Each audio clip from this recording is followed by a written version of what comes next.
Hello everyone, this is my third channel. This is a rare court trial scene of a North Korean agent in the film. She has a pure face and looks very pitiful. However, she is denounced as a demon by the prosecutors on the scene. A murderer. Why did you kill my husband? Give me back my son. You are a North Korean bitch. You are a murderer. It turns out that this story happened in 1987.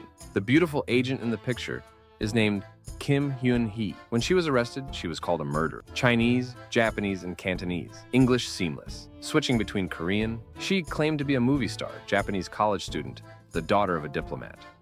She switched back and forth between these identities. She was flawless. But in the end, she was still exposed because of a small negligence. She was eventually convicted. She came from a wealthy family and had a bright future.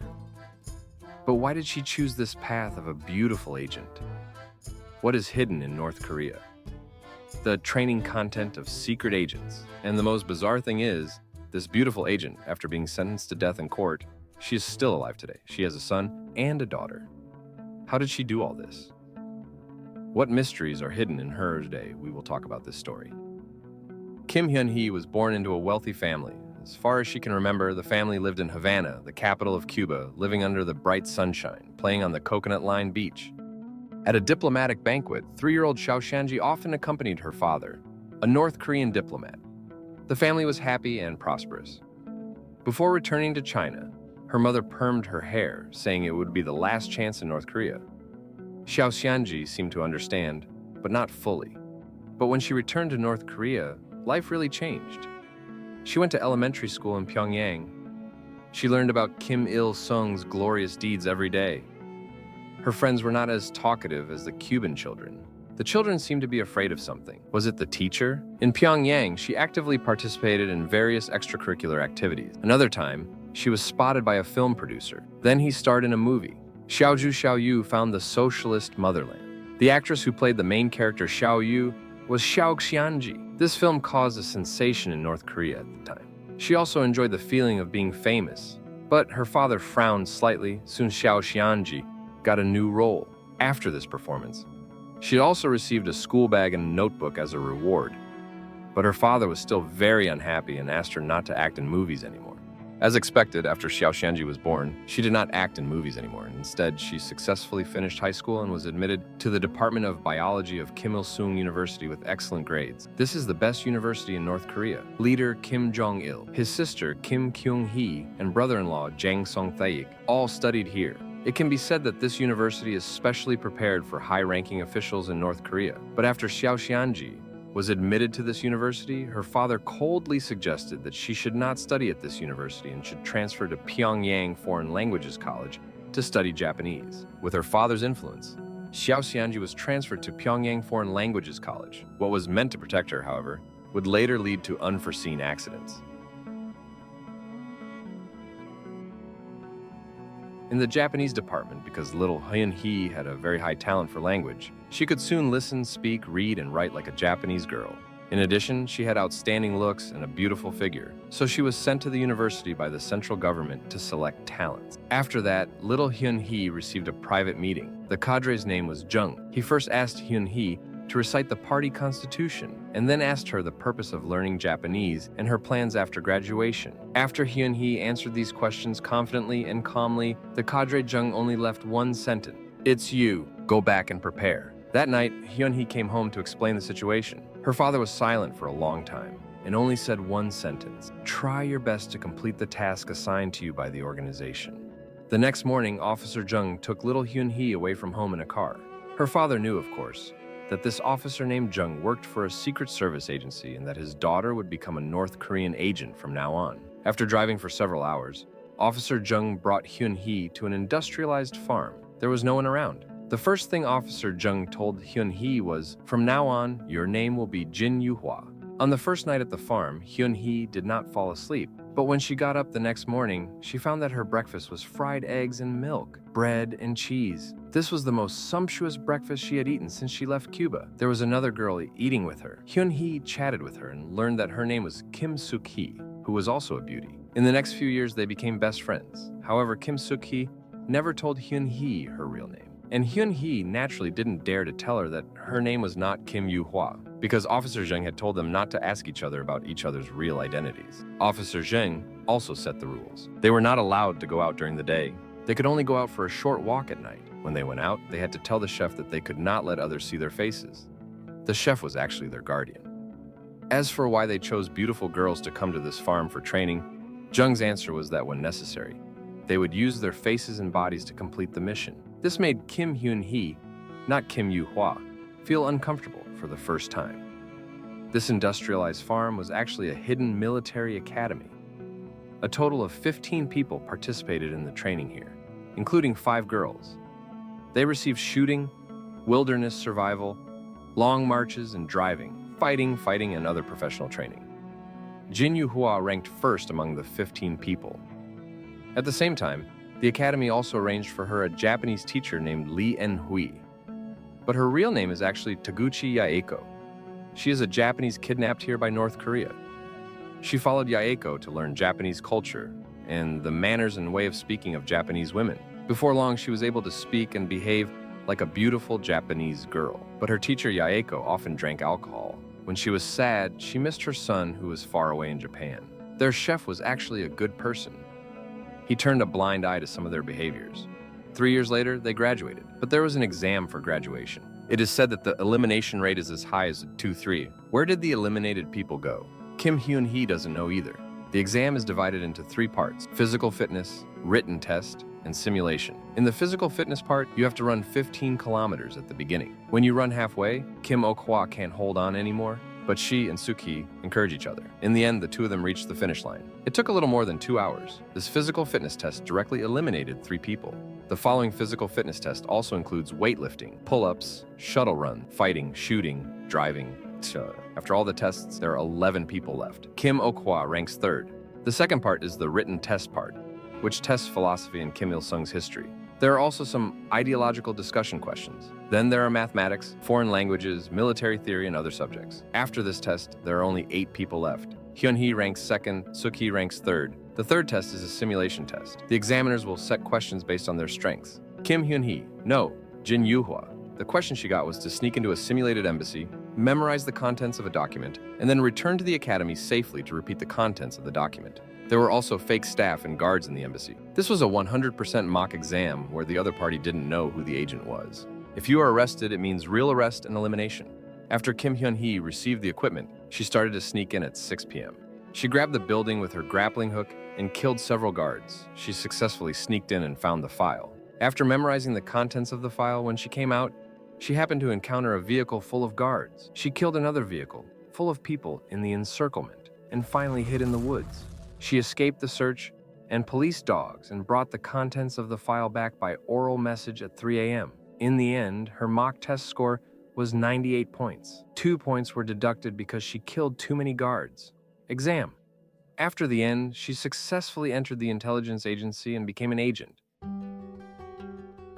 Here, the time came to 1984. The 22-year-old Jin Yu-hua met an old man. He was calm and gentle. He was one of the best agents of the North Korean intelligence agency, Jin Shun-yi. Jin Shun-yi was about to carry out a mission with her. He disguised himself as a Japanese woman and traveled to Europe. The two used the aliases of Shinichi Hachiya and Mayumi Hachiya.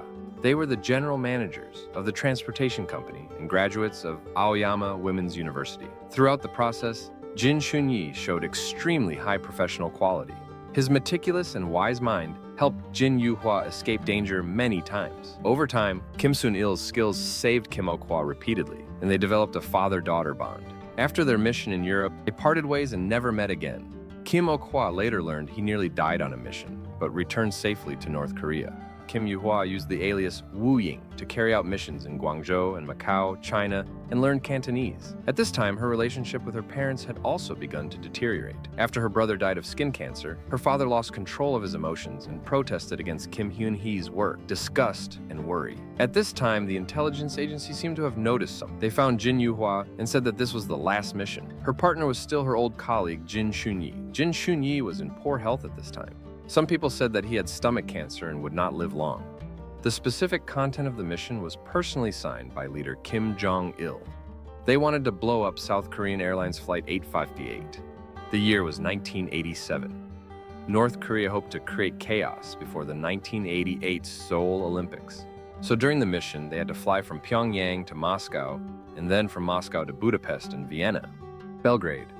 Baghdad, after getting the explosives in Baghdad, boarded Flight 858 with the route of Baghdad, Abu Dhabi, Bangkok, Seoul, get off the plane after installing the bomb in Abu Dhabi, fly back to Europe. From Abu Dhabi, fly back to Pyongyang from Europe before leaving. Cadre Zhang gave each of them a pack of Marlboro. One of the cigarettes had an ink mark on it. The filter contained highly toxic cyanide when necessary. This was their way to make themselves painless and never speak again. Old Agent Kim Sun-il was very dissatisfied with the arrangement of this mission.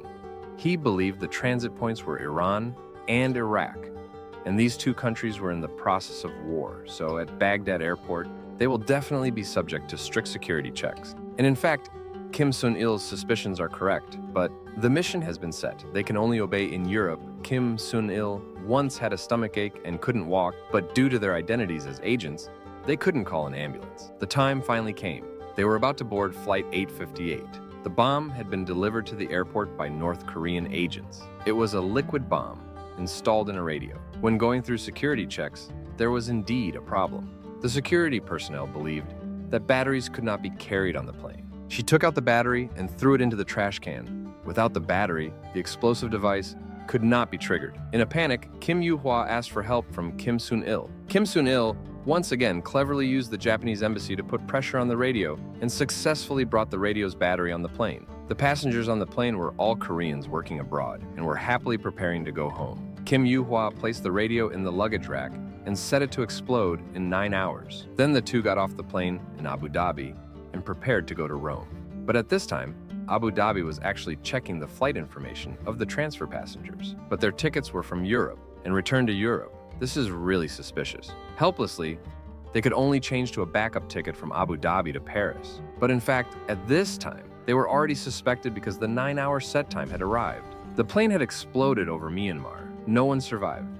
And these two Japanese father and daughter, who got off the plane early, naturally became major suspects. At this time, they were going through security at Abu Dhabi airport, waiting for the staff to return their tickets and passports. The security staff just returned the tickets and passports to them, let them go through security, boarded the plane to Bahrain, arrived at the hotel in Bahrain. 2 more Korean police officers came and knocked on their door, but Kim Sun-il pretended to be Japanese and communicated with the 2 Koreans in English. The Koreans could not understand Japanese or English either, so they had to leave temporarily. At the Bahrain airport, Kim Sun-il and Kim Hyon-hui were preparing to leave for Rome again. But this time, the Bahrain police received the news at the same time and detained the 2. At this time, Kim Sun-il did not call Kim Hyon-hui by her Japanese name, but called her by her real name in Korean, saying, "Okay, Hwa, I'm sorry." Then she decisively bit through the cigarette filter. Jin Shun-yi was very sincere before his death. But unfortunately, Yu Hua was still a pseudonym. Jin Yu Hua also followed suit and bit through the cigarette holder. But the Bahraini police covered her mouth in 1 step. After a period of confusion, she unexpectedly woke up again. This is a hospital in Bahrain. The interrogation began when she opened her eyes. But she pretended not to understand Korean and only answered the questions of the Japanese officials. But when the Japanese officials were about to see through her disguise, she claimed that she was a Chinese Hailongjiang named Bai Hui-chui, who was adopted by Fengu Shinichi and brought to Japan. For a while, the interrogators could not see through her identity and could only transfer her to South Korea for trial. When she first arrived in South Korea, the media took a photo of Jin Yu-hua. People were surprised that a murderer looked so innocent. They couldn't believe it. The agents in Namsan, South Korea, used many tricks to interrogate her. For example, they deliberately used Korean to comment on Jin Yu-hua's performance to test her reaction. They also told many Korean jokes, forcing Jin Yu-hua to hide in the bathroom and laugh. Various signs showed that she knew Korean. Moreover, her Chinese identity was easy to identify because a Hailongjiang person spoke Chinese with a Cantonese accent. Under the high-intensity interrogation, Jin Yu-hua still made a mistake and said that she was in Japan and watched a TV of the Azalea brand. This brand of TV was produced in North Korea. Jin Yu-hua, who had been exposed, still didn't want to admit it, but the interrogators took her to the streets of Seoul. After a few days of traveling, she realized the North Korean government's false propaganda against South Korea. The last psychological defense line completely collapsed. She told the security personnel her real name, Kim Hyun-hee, soon. She faced a trial in South Korea. At the trial, an old woman came forward with a curse. Her son was one of the victims of the plane crash. Kim Hyon-hui lowered her head. Perhaps she also thought of her mother.